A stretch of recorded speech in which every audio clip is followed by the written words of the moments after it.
Surzur. Et il va représenter l'école des avocats du Grand Ouest de Rennes. Éric Surzur, vous le verrez, est un bel exemple de reconversion professionnelle. Il va plaider sur le thème « Que faut-il dire aux hommes ?»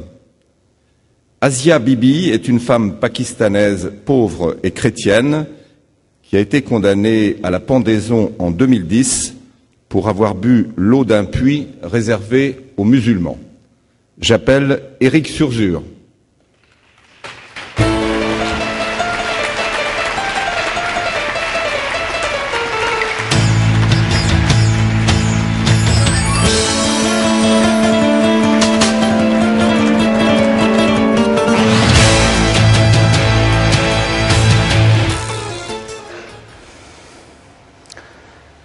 Dimanche 14 juin 2009, province du Pendjab, Pakistan Nord-Est, zone frontalière avec l'Inde, plaine de Sheikhupura, terre moghole, terre d'islam, un champ. Et dans la brûlure de ce champ, une femme, Asia comme un continent, une belle jeune femme souriante, au travail, qui cueille des baies rouges et sans doute n'aurais-je plus jamais à prononcer plaidoirie si grave ni si difficile. Si grave car elle engage des vies, et si difficile car comment approcher Dieu, Allah, un souffle. C'est qu'en effet devant vous aujourd'hui je suis seul, mais il me faut porter une vie, et même plusieurs, celle de Madame Asia Bibi tout d'abord, mais aussi celle de sa famille. Les vies ensuite de ceux qui luttent contre la plus féroce injustice en apportant leur soutien à Asia, ceux dont j'ai l'honneur de faire partie. Ceux ensuite, ici, qui m'écoutent, complices,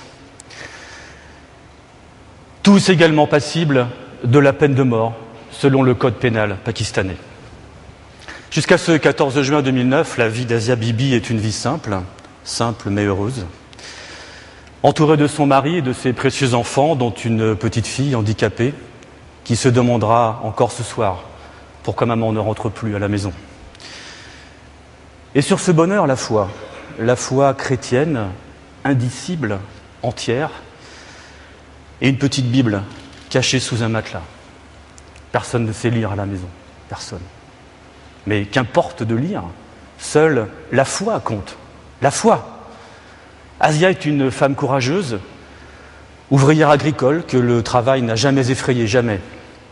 Ce 14 juin 2009, elle est au champ, avec d'autres femmes de son village, pour une occasion inespérée de gagner quelques pièces, quelques repas pour elle et sa famille. Mais Asia est la seule chrétienne dans ce champ, ce jour-là. Un travail, presque une épreuve. La nature se pare souvent d'épines pour les pauvres, mais il faut vivre. Un dur labeur, 45 degrés à l'ombre qui vous déchire la gorge et ne pas s'arrêter. Ne jamais s'arrêter. Et le puits, là. Le puits. Et une pause après 4 heures harassante, pliée sous les brûlures, et le puits et la timbale commune, posée là, l'eau claire, une gorgée. Asia tend le gobelet à une autre femme qui s'approche, et aussitôt les hurlements des femmes. « Ne bois pas cette eau, elle a souillé le puits. Cette eau est haram. On ne pourra plus y boire à cause de toi maintenant, sale chrétienne !» Asia laisse tomber la timbale de surprise, mais elle se reprend. Mais je pense que Jésus aurait un point de vue différent de celui de Mahomet, vous savez. Comment oses-tu penser à la place du prophète, sale bête ? Jésus est un impur comme toi. Mahomet avait un père, Abdullah. Ça te dit quelque chose, Abdullah ? Tu n'as qu'une seule chose à faire maintenant, te reconvertir pour te racheter de ta sale religion. Mais je ne veux pas me convertir. Pourquoi pas vous ? Qu'a fait votre prophète pour sauver les hommes ? Jésus, lui, Jésus. Mahomet, ou vieille rancune de village ? Trop tard. Cri, coup, crachat, Asia est à terre. Jésus, Allah, Cueillette volée, panique, courir. Alors, arrêté, emprisonné, jugé, mais juge menacé de mort, défendu, non, avocat menacé de mort, avocat absent, cri dehors, à mort, à mort, cri dans la salle, pendez-la, hurlement, accusation, blasphème, enquête, non, blasphème, verdict, pendaison, lynché en public devant son mari et ses enfants pour une gorgée d'eau. La hazem iktisam ilmiha bihadella. L'eau doit être partagée équitablement, sourate 54, verset 28. Alors, Monsieur le Président de la République islamique du Pakistan, car ma voix portera jusqu'à bout depuis cette tribune, je me souviens que le Pakistan, né en 1947, a donné dès 1948 une de ses premières signatures à la Déclaration universelle des droits de l'homme du 10 décembre de cette année. Je me souviens que votre pays a ratifié le pacte international sur les droits civils et politiques le 23 juin 2010.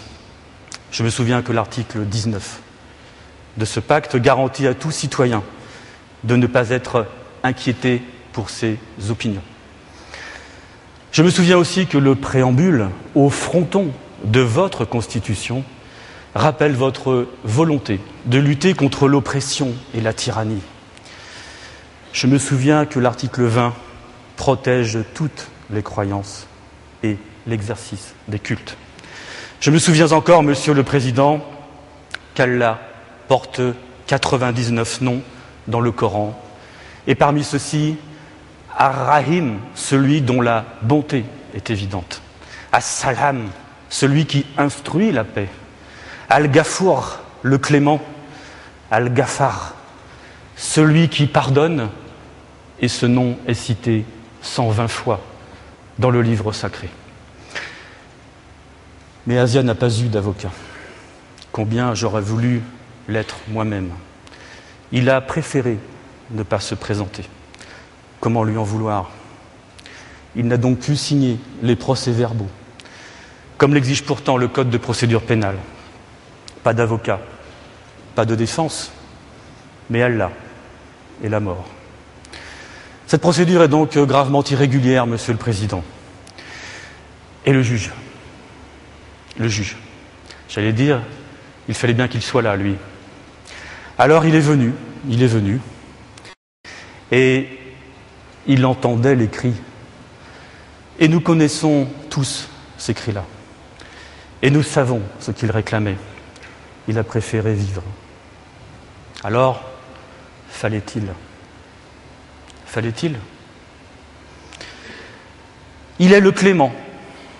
Il est le clément. Sourate 59, versets 22 et 24.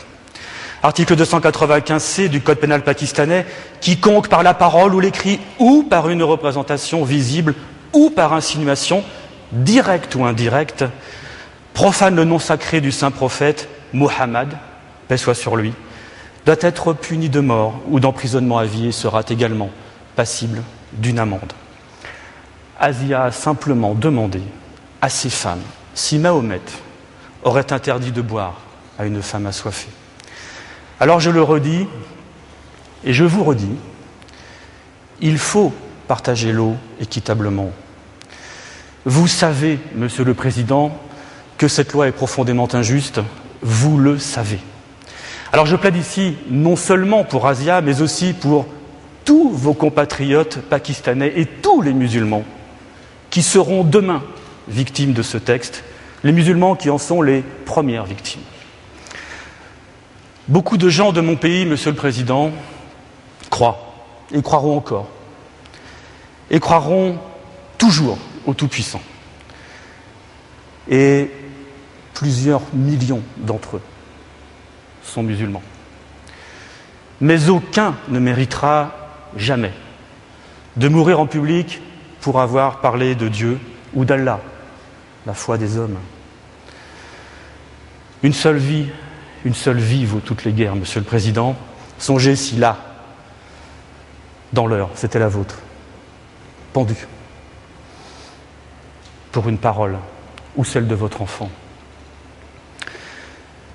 Quiconque tue un innocent tue l'humanité tout entière. Quiconque sauve une vie sauve l'humanité tout entière. Sourate 5, verset 32.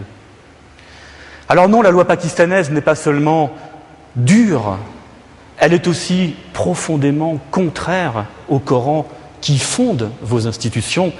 Ce n'est que la loi des hommes qui va juger si Asia est coupable, la loi des hommes trop prompts à la passion brutale et à l'affrontement au nom de leur Dieu depuis trop longtemps, trop longtemps.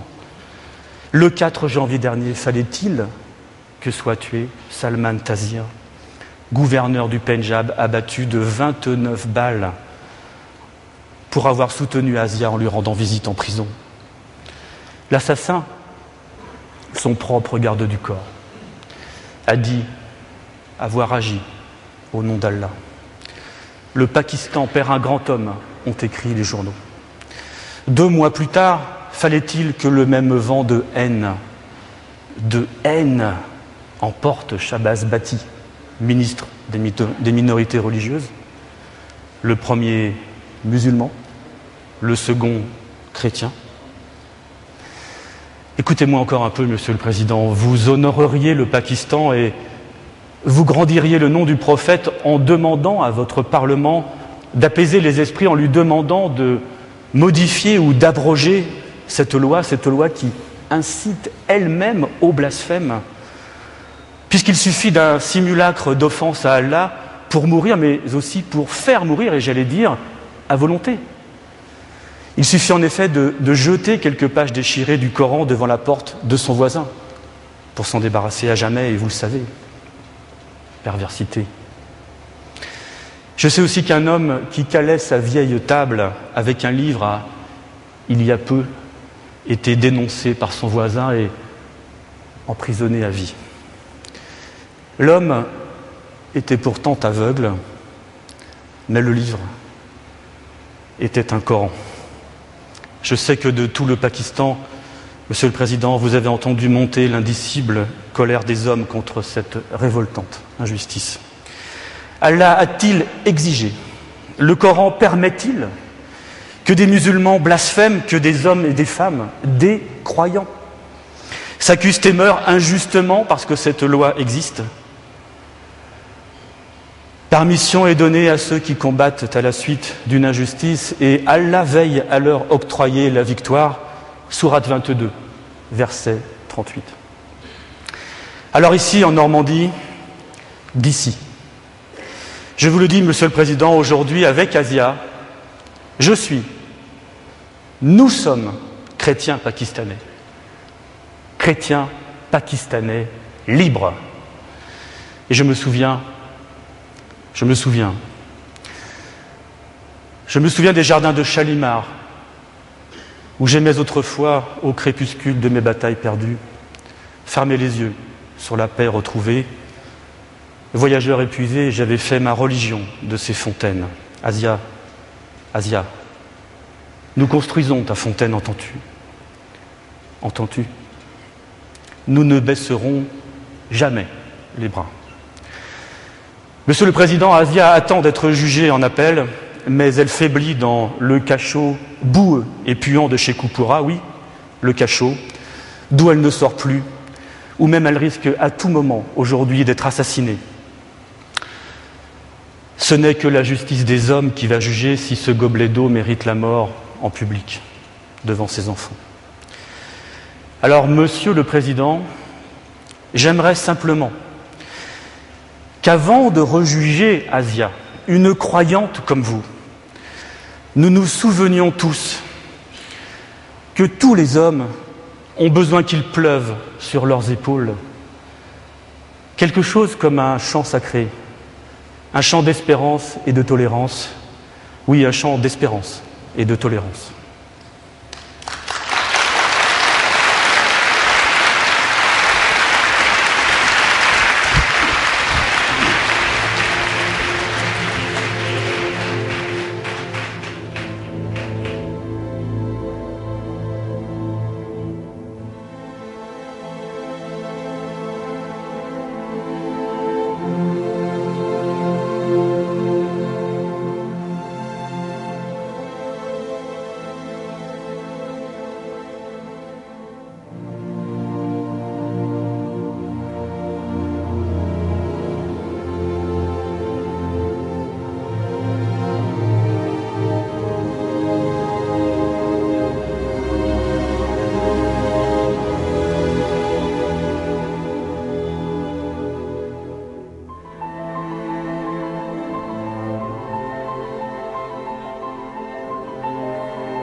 Le troisième candidat est mademoiselle Marion Borin.